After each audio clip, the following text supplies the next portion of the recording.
అందరికీ మరణాతండి. నా పేరు రాణి. మరి ఆత్మీయ తల్లిదండ్రుల గారి ఇంట్లో నేను ఉంటానండి. వాళ్ళకి పరిచయం చేసుకుంటా.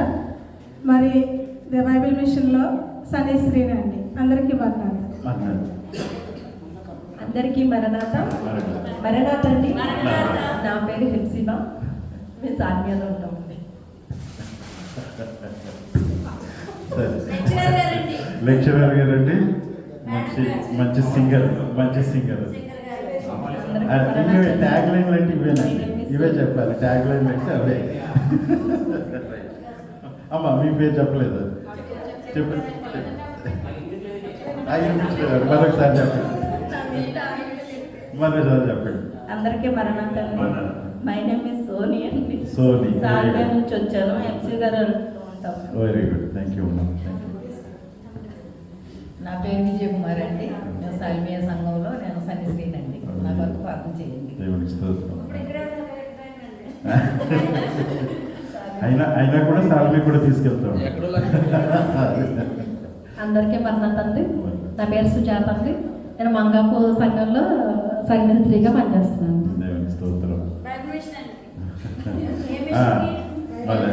కుమారమ్మ గారు యూనివర్సల్ అనమాట ఆవిడ.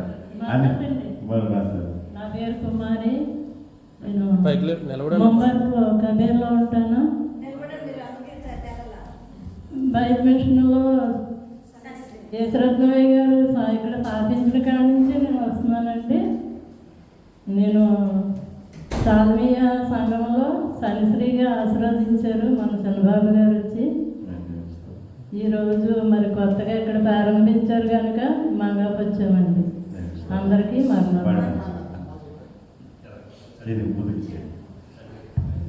మంగళ సంఘానికి వెళ్ళాము కదా.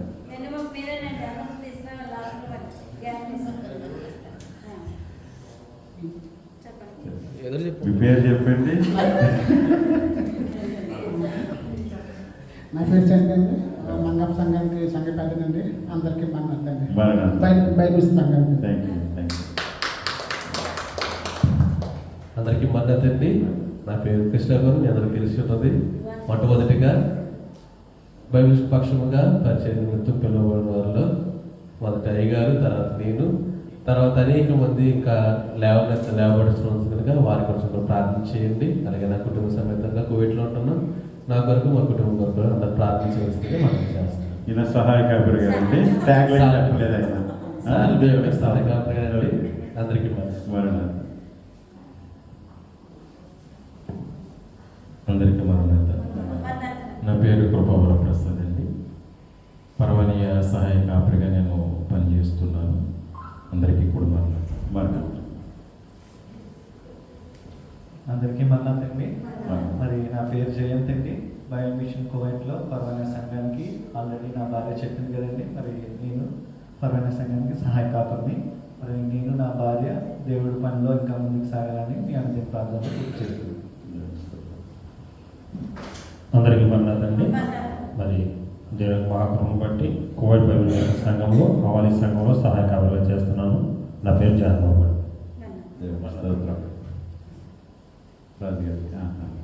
అందరికీ మరణాతండి. నా పేరు చిన్న ఈయన మనకి ఈ స్థలాన్ని చూపించి అన్ని అరేంజ్మెంట్లు చేసి మనతో పని ఏం లేకుండా కేవలం మనం వచ్చి తాళం తీసుకునేటట్టు చేశారు. నా పేరు రాజు అండి. సాల్మి నుంచి వచ్చాను. దేవుని స్తోత్రం. అందరికీ మరణాతండి. నా పేరు నరసింహరావు. మంగప్ప సంఘానికి సంఘ పెద్దలో నేను పనిచేస్తున్నానండి. అందరికీ మరణాత. నన్ను అడుగు కూడా చెప్పు మైక్ తీసుకుని పక్క వాళ్ళకి ఇచ్చేస్తున్నావు. మరణాత. నా పేరు మనోజ్ అండి. నేను ఇక్కడే మంగాపులో ఉన్నా. అందరికీ మరణాత. నా పేరు కృపణంద అండి. ఇక్కడ నేను మంగాపులో ఉంటాను. చెప్పు. అందరికీ మరణాతండి. నా పేరు చిరంజీవి. ఎవరికి తెలియదు కదండి. నేను మంగళ సంఘ కదండి. దేవుని స్తోత్రం. మరి కుటుంబంలో ఇద్దరు సంఘ పెద్దలు ఉన్నారు. ముగ్గురు ఉన్నారు. తర్వాత ఈయనేది సఫీర్ ఏది బయటకు వెళ్ళినట్టున్నారు. ఓకే, దేవుని స్తోత్రం. మరి మొదటి అడుగు ఎప్పుడు ఎలా ఉంటుందండి? మొదటి అడుగు ఎప్పుడు ఎలా ఉంటుంది? ఒంటరిగా ఉంటుంది. మొదటి అడుగు ఎప్పుడు ఒంటరే. మొదటి అడుగు ఎప్పుడు ఒంటరే. యేసురత్నయ్య గారిని తీసుకుంటే ఆయన మొదటి అడుగు ఒంటరే. కానీ ఆయన ఈ లోకాన్ని విడిచిపెట్టి దేవుని సన్నిధికి వెళ్ళేసరికి ఆయన 200 సంఘాలు స్థాపించినటువంటి మహానుభావులు. 200 మంది పాస్టర్లు తయారు చేశారు. పాస్టర్లు తయారు చేయడం అంటే సంఘాలను అభివృద్ధి చేయడం.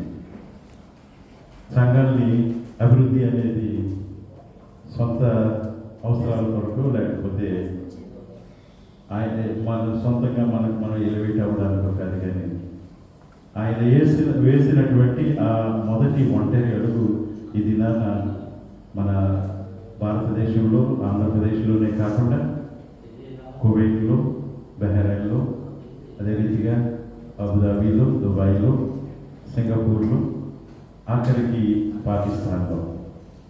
కాబట్టి ప్రతి అడుగు, మొట్టమొదటి అడుగు, ప్రతి అడుగు కూడా ఒంటరి అడుగే.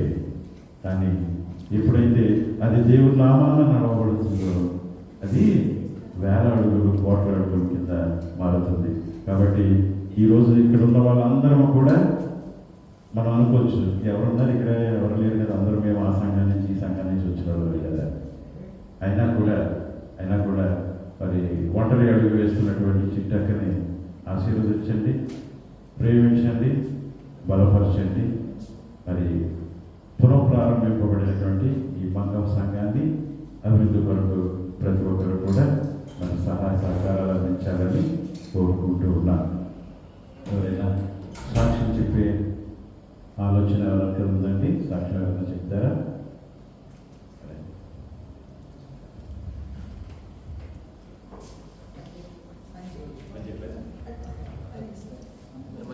దేవునికి స్తోత్రం.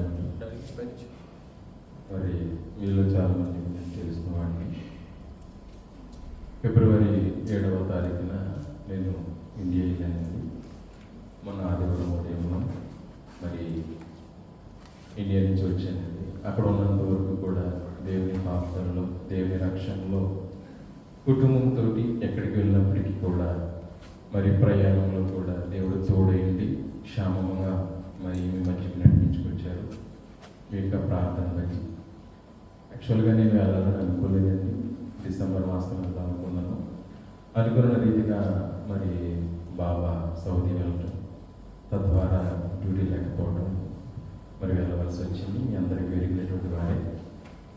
మరి అక్కడ ఉన్నంత వరకు కూడా మరి రోడ్డు ప్రయాణంలో కానివ్వండి, మరి బండి మీద కానివ్వండి, వివిధ ప్రయాణాలలో కూడా దేవుడు తోడిండి కుటుంబంతో గడుపుటకు దేవుడు కృప చూపి ఉన్నారు. నేను మరి ముఖ్యంగా ఎందుకు వెళ్ళానంటే మా పెద్ద పాప కీర్తన అండి. తను టాపర్ చదువుతుంది కానీ ఎక్కువగా నిద్రపోతూ ఉంటుంది, చెప్పిన మాట వినదు, కొంచెం కోపిస్తే వాళ్ళ అమ్మ మాట వినట్లేదని చెప్పేసి నేను వెళ్ళవలసి వచ్చింది.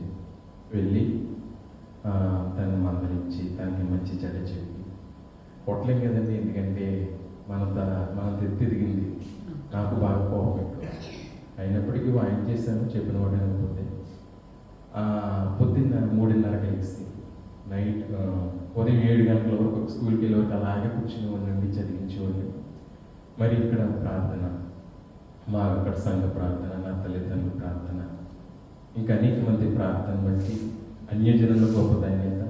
మరి 10th క్లాసు 580 మార్కులతో మరి చెప్పానండి. యాక్చువల్గా ఆ అమ్మాయి వస్తుందని అనుకోలేదు, స్కూల్లో కూడా ఎక్స్పెక్ట్ చేయలేదు.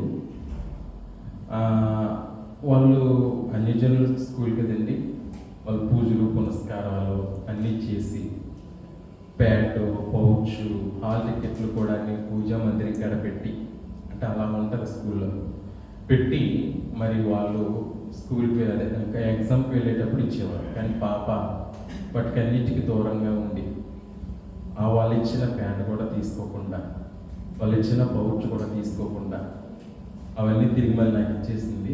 తీసుకుని తను నేను ఎప్పుడు వెళ్ళినా కూడా మరి ప్రార్థన చేసి స్కూల్ మీద బస్ మీద తీసుకెళ్ళినా కూడా వెనక మరి నేను వెళ్ళి మరలా ఎగ్జామ్ అయిన తర్వాత మరలా ఎలా రాస్తామని అడిగి ప్రేయర్ చేసి నుదుటి మీద సెలవు వదిలేసి పంపించేవాడిని. తను కొంచెం నిద్ర బాగా ఎక్కువ వచ్చేసింది. ఇప్పుడు నిద్రపోమంటే నిద్రపోవట్లేదు. ఎగ్జామ్ టైంలో నిద్రపోయేదండి. ఇప్పుడు మనం ఇప్పుడు కూడా మన చదువు విషయమే మనం ఇప్పుడు కష్టపడలే, తల్లిదండ్రులు ఇప్పుడు ప్రోత్సహించలేదు. కానీ ఇప్పుడున్న దినాల్లో చదువు విలువ తెలిసింది కాబట్టి తల్లిదండ్రులైనటువంటి మనము బిడ్డలు ఆడబిడ్డలైన మగ బిడ్డలైనా చదివించుకోవాలి బాగా. ఇక్కడికి వచ్చిన తర్వాత మనకి చదువు విలువ తెలిసింది కదండి. నేను చదువుకుంటే ఇంకా మంచి ఉద్యోగం చేసుకుందేమని చెప్పేసి నాకు నేను అనుకుంటాను. అదే కాన్సెప్ట్ పాప కూడా చెప్పి బయట పొజిషన్ ఎలా ఉంది, కష్టపడి చదువుకోవాలని చెప్పేసి మంచిగా చెప్పేవాడిని.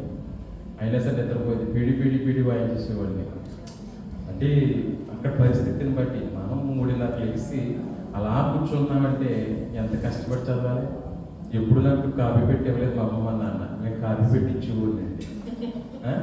అట్లా ఉంది, నెక్స్ట్ పట్టుకెళ్ళాను, అయిపోయి కల్పించేవాడినండి.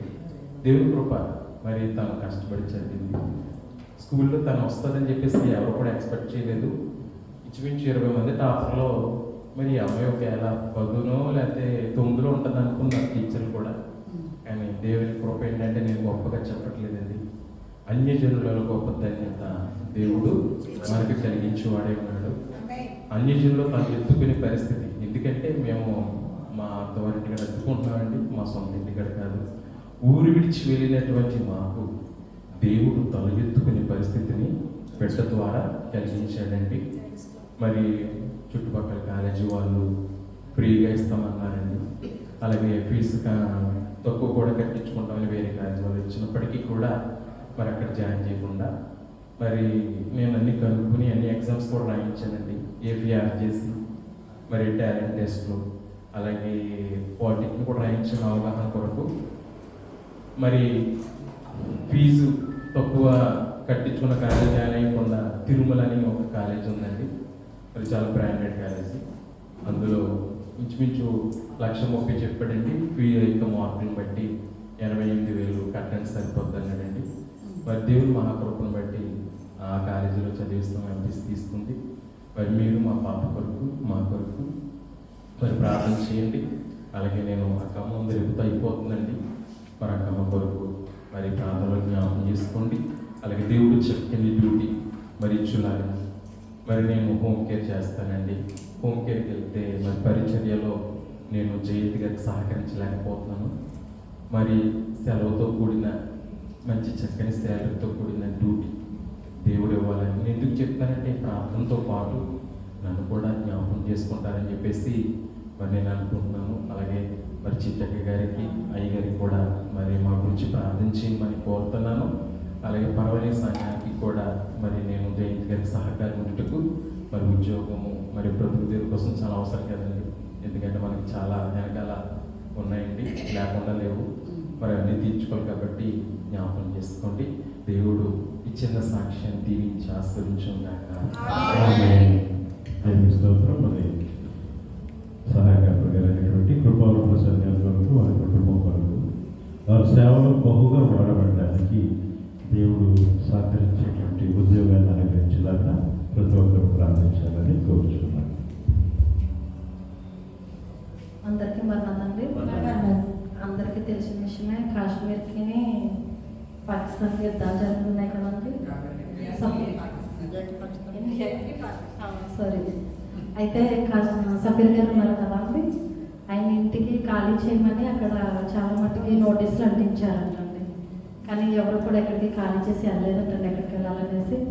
కానీ బయలుదేరంతో ఉన్నారంటే అందరూ కూడా దయచేసి వారం కలిసి ప్రార్థించాలని అడుగుతున్నాను. సింహరాష్ట్రం తేడదించున్నాక షఫీర్ గారి కొరకు వారి కుటుంబం కొరకు ప్రార్థించండి. కంప్లీట్గా వారు ఉన్న ఏరియా యుద్ధ వాతావరణంలో ఉంది కాబట్టి కుటుంబం కొరకు, షఫీర్ గారి కుటుంబం కొరకు మరి ఆ ఇల్లు కొరకు ప్రతి ఒక్కరు ప్రార్థించాలని చూడాలి.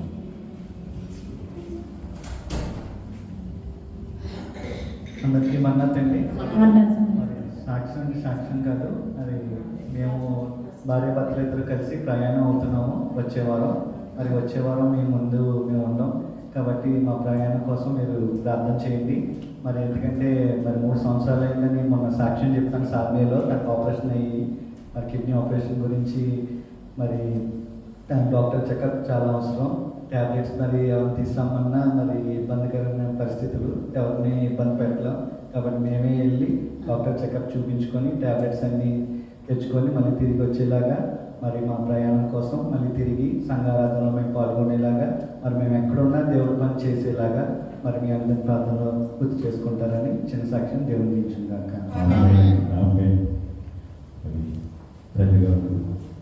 షారాన్ గారు ప్రార్థించండి. ఇయర్లీ చెకప్ కోసం వెళ్తున్నారు. అదే రీతిగా మరి వెళ్తున్న సమయం చాలా చక్కటి సమయం కదా, చాలా ఉంటుంది అక్కడ. కాబట్టి వాతావరణం వరకు ప్రార్థించండి. చక్కగా అన్నీ చూసుకుని చక్కగా రోహిణి గారితో వెళ్తున్నారు. కాబట్టి బిడ్డ ఆరోగ్యం కొరకు అదే రీతిగా వాతావరణం కూడా ఏ విధమైన ఆరోగ్య సంబంధమైన ఇబ్బందులు కలగకుండా ఈరోజుని దేవుడు కాపాడి మరి జరగవలసిన పరీక్షలు అంటే ఈ మెడికల్ పరీక్షలు అన్నింటినీ కూడా జరిపించుకుని చక్కటి ఆరోగ్యంతో ఇరువురు మరలా దేవుని సేవలో పాల్గొనలు పొందలాగానే ప్రతి ఒక్కరు ప్రార్థించాలని కోరుచున్నాను. తండ్రి, మరి ఈరోజు ఇక్కడ ప్రారంభం చేస్తున్నాం కాబట్టి మామూలుగా వచ్చేయకూడదు. నాకు ఒక తలపు వచ్చింది. ఇక్కడ కన్ఫర్మ్ అయిన తర్వాత రేస్తమ్మాయి గారు ప్రతి రాత్రి ఆదివారం రాత్రి 11 గంటల నుంచి 5 గంటల వరకు మోకాళ్ళ మీద ఉండి మాతో అంశ ప్రార్థన చేయించేవారు. అది గుర్తొచ్చింది. నేను కూడా నిశ్చయించుకోవాలని అనుకుని రాత్రికి మరి 12 గంటల నుంచి తెల్లవారు 5 గంటల వరకు మోకాళ్ళ మీద ఉండి ప్రార్థనలో గడిపి ఘనమైన సేవ జరగాలి. మరి ప్రతి చోట స్వస్థత శాలలు మనకి ఏర్పాటు చేస్తూ ఉంటారు. మంగాపులో స్వస్థత ప్రార్థన స్థలముగా మధ్యలో సహాయం చేయదని అంశం పెట్టి ప్రార్థన చేసుకున్నాను. మీరు కూడా అందరూ ప్రార్థన చేయవలసిందిగా కోరుతున్నానండి. ఇక్కడే కాదు, మనం ఎక్కడ చేస్తున్న ప్రతి స్థలంలోనూ వృద్ధిని సమృద్ధిని మనం చూడాలని ఆశిస్తూ ఉన్నాను. నాకు సహకరించండి. మీరు ఏమైనా మరి సందేహాలు కానీ ఏమైనా అభిప్రాయం తెలియపరచాలన్నా నిస్సందేహంగా నాకు తెలియపరచండి. నేను కూడా మీతో మరి ఏకీభవిస్తాను. కాబట్టి మన దేవుని చిత్తాన్ని మన ముందుకు తీసుకుని వెళ్ళాలి, నెరవేర్చాలి. కాబట్టి దేవుని మహాకృపను బట్టి ద్వారం తెరచండి. కృతజ్ఞతలు. ఈరోజు మీరు అందరూ ఏకీపించినందుకు దేవదేవునికి వందనాలు. మీ అందరికీ ప్రత్యేక వందనాలు తెలియజేస్తాను. మరి ముగింపు ప్రార్థన ఆశీర్వాదంతో సెలవు తీసుకుందాం.